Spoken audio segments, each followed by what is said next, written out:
Chilli powder, ಸಖತ್ ಖಾರ ಬಣ್ಣ ಮತ್ತು ರುಚಿ ಆಚಿ ಚಿಲ್ಲಿ ಪೌಡರ್.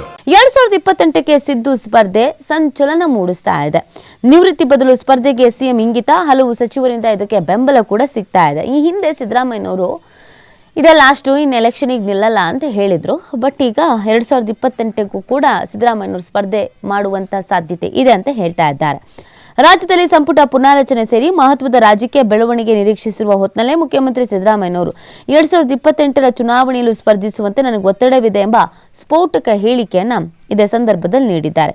ಇತ್ತೀಚೆಗಷ್ಟೇ 2023ರ ಸಾರ್ವತ್ರಿಕ ಚುನಾವಣೆಯೇ ನನ್ನ ಕೊನೆಯ ಚುನಾವಣೆ, ನಾನು ಕೋಲ್ ಹಿಡಿದು ರಾಜಕಾರಣ ಮಾಡಲ್ಲ ಅಂತ ಸಿದ್ದರಾಮಯ್ಯ ತಮ್ಮ ಚುನಾವಣಾ ರಾಜಕೀಯ ನಿವೃತ್ತಿಯ ಸುಳಿವನ್ನ ಈ ಹಿಂದೆ ನೀಡಿದ್ರು.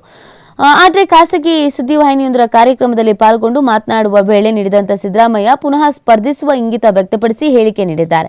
ಅವರ ಈ ಹೇಳಿಕೆಯನ್ನು ಹಲವು ಸಚಿವರು ಬೆಂಬಲಿಸಿದ್ದು, ಮುಖ್ಯಮಂತ್ರಿ ಸಿದ್ದರಾಮಯ್ಯನವರು ಮುಂದಿನ ಚುನಾವಣೆಯಲ್ಲೂ ಸಕ್ರಿಯ ರಾಜಕಾರಣದಲ್ಲಿ ಇರಬೇಕು, ಮುಂದಿನ ಚುನಾವಣೆಯಲ್ಲಿ ಸ್ಪರ್ಧಿಸಲೇಬೇಕು ಅಂತ ಅಭಿಪ್ರಾಯವನ್ನು ಕೂಡ ವ್ಯಕ್ತಪಡಿಸಿದ್ದಾರೆ. 2028ರಲ್ಲೂ ಸ್ಪರ್ಧಿಸಿ ಅಂತ ಸ್ನೇಹಿತರು ಒತ್ತಾಯ ಮಾಡ್ತಾ ಇದ್ದಾರೆ ಅಂತ ಖುದ್ದಾಗಿ ಸಿಎಂ ಹೇಳಿರುವಂಥದ್ದು.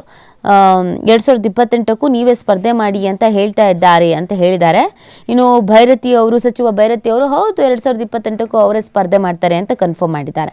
ರಾಜಕೀಯದಲ್ಲಿ ನಿವೃತ್ತಿ ಎಂಬುದೇ ಇಲ್ಲ ಅಂತ ಸಚಿವ ಸತೀಶ್ ಜಾರಕಿಹೊಳಿ ಅವರು ಸಿದ್ದರಾಮಯ್ಯನವ್ರ ಪರವಾಗಿ ಮಾತನಾಡಿರುವಂಥದ್ದು.